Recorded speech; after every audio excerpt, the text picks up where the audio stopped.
So ayan, yun, biometric request. Tapos mayroon kami palang thank you doon sa naghawak ng papel po namin dahil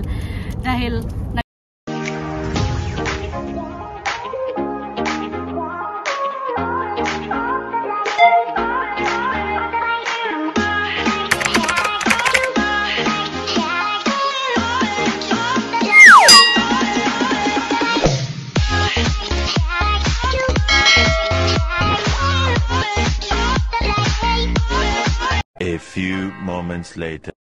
Hi guys, magandang tanghali sa inyo. So wag niyo nang pansinin guys yung nasa background ko kasi pauwi na po kami ng Porsen dyan. Galing kami Edmonton. So yung topic po natin ngayon, so naisipan kong gumawa ng vlog kasi may mga nagko-comment or may nagme-message po sa akin na bakit daw hindi na po ako naggagawa ng vlog. So alam niyo naman, busy na rin po tayo ngayon. Tapos konting vlog lang ang gagawin ko ngayon. So ang topic po natin ngayon yung pag-apply po ng PR. So keep on watching. So ayan yung anak ko kasama ko, tapos yung asawa ko yung nagda-drive. So ayan, on the way na po tayo for St. John. Galing kami ng Edmonton.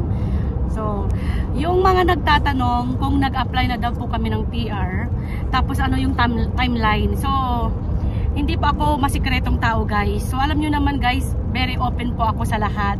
Kahit sa kaibigan ko, sa kakilala ko, kahit sa inyo guys, wala pa akong sinisikreto. So open naman po ako guys, kasi para sa akin guys, kung para sa'yo yan. Hindi yung iba kasi ayaw kong sabihin kasi maudlot, maganon. Para sa akin, kung ibibigay sa'yo ni Lord yan, kung para sa'yo, yun. So mayroong akong dito, sinulat ko na lang, tapos babasahin ko na lang sa inyo yung timeline po namin. Kaiser? Password did Papa doon again? Ulit? 868. Okay. So yung timeline po namin, so ang pathway po namin guys is BC-PNP Health Authority. Bakit Health Authority? Kasi as care aid, nagtatrabaho po ako dito sa British Columbia care aid, dito sa hospital. And then graduate po ako ng Healthcare Assistant Program. So ang pathway ko po is BC-PNP Provincial Nominee Program Health Authority, under Health Authority. So ito yung timeline ko guys, sasabihin ko sa inyo. Para ito sa mga katulad kong care aid din, or katulad kong nag-aaral ng care aid, tapos ito yung magiging pathway nyo in the near future. So heto na, handa na po kayo. So ayan, noong April 24, 2024, nag-submit po kami ng application, yung BC-PNP Provincial Nominee Program under Healthcare Authority o Care Aid under Health Authority. April 24, 2024, nag-submit po ako or nag-apply po ako ng application ko. Then July 2, 2024, doon pa lang ako naka-receive ng nomination ng Health Authority. Hindi siya express entry.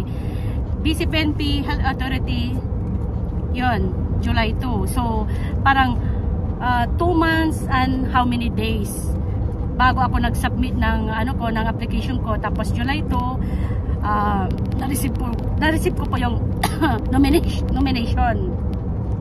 And then pansya ka na guys, kasi medyo malamig pa dito, nag-iisno pa rin dito sa Canada. So hindi na po tayo nawalan ng ubuan at sipon. And then itong August 14 pa lang guys, so, submission ng PR, nag-submit po ako ng PR application under BC-PNP Health Authority pa rin. So ulitin ko, ng April 24, nag-apply po ako ng BC-PNP. Noong July 2, naka-receive po ako ng nomination as BC-PNP Health Authority. August 14, 2024, nag-apply po ako ng BC-PNP for PR na. And then, itong February 3 pa lang guys, so February pa lang tayo. Itong February 3, 2025, thank you Lord, mayroon na po kaming biometric request. So yan yung reason guys kaya kami nagpunta ngayon dito sa Canada. Yan yung reason kaya kami nagpunta dito sa Edmonton dahil dito yung napili po namin kung saan po kami magba-biometrics. Although marami namang choices dito sa Edmonton kung saan ka pwedeng mag-biometrics. Pero napili po namin dito sa West Edmonton lang kasi doon lang po yung hotel po namin. So malapit din sa lahat, malapit sa Jollibee, Cebu City, TNT, yung Edmonton Mall. So at least konti-konti na lang yung biyahe natin. So yon.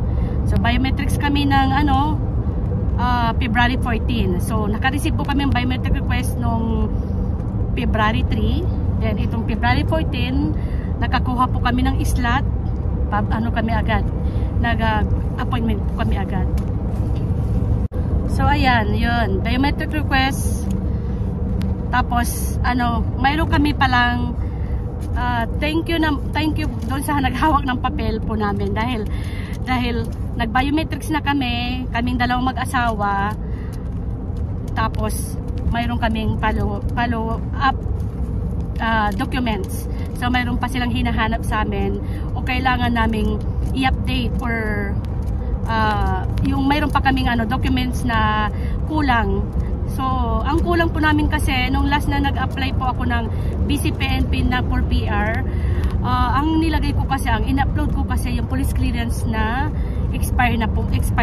Kasi bakit expire na yung in-upload ko? So pwede naman na i-upload yung expire, pero pag ito yung may biometrics request na kayo, hahanapin po nila yung latest. So ito kasi yung nangyari. In-upload ko yung expire namin na police clearance. Gawa nga nag-request kami ng police clearance sa Ottawa. Ottawa sa Canada din, Ottawa. Ngayon, 6 months or 7 months bago namin makuha yung updated, yung bago. So, alangan naman nahihintayin ko pa yung 6 months bago ako mag-apply ng PR namin, di ba? So, nag-apply na ako ng PR namin kahit to be follow na po yung updated na police clearance namin. Kasi, galing kami ng ibang bansa guys, galing kami ng Doha, Qatar. So, ganun yung processing. Hindi lahat po ng bansa ay madaling makuha or madaling yung iba kasi kinuha lang through online, yung iba 3 days, 4 days nakuha na yung bago nilang police clearance. So sa amin, sa experience po namin, 6 to 7 months processing bago na yung makuha yung renewal ng police clearance sa amin. So kaya yun, yung nag-apply ako ng PR namin, ang in-upload ko is yung expire. So ito, yung nag-biometrics request na si RRCC sa amin, so hiningi ulit yung updated na police clearance namin. So buti naman, bago dumating yung biometric request po namin, dumating na po yung renewal ng police clearance namin mag-asawa. Tapos mayroon pang following documents pa. So ayun, bago ako nagpunta dito sa Edmonton para mag-biometrics, ginawa ko lahat yung mga following documents. So ayun.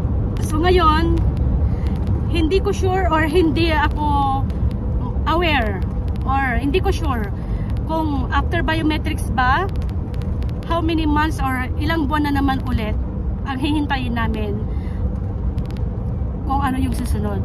So sa mga nanonood dyan guys na nag-apply na ng PR, kung after biometrics po ba guys, ano po yung timeline, how many months po bago na naman po yung susunod na steps. So paki-comment naman po dyan guys kung sa timeline nyo ilang months kayo after nung biometrics. So ano yung susunod doon. Kasi sa mga iba daw, yung sa mga kakilala ko, after nung nagkaroon sila ng biometric request, after 3 months naka-receive daw sila ng yung pag-update ng address nila o yung pictures, mga ganon. Tapos yung iba naman 7 months na wala nang galaw daw, yun yung sabi. Pero paki-comment na lang guys dyan kung ano yung timeline nyo after nung nag-biometrics po kayo. So hanggang sa muli guys, dito na lang po hanggang sa so balitaan ko kayo ulit. So sa background ko guys, mga pinamili po namin yan sa Edmonton. Tapos yung mga gamit namin, yung iba naman pinabili ng mga kakilala ko, mga kaibigan ko. So as in, punong-puno po yung sasakyan po namin.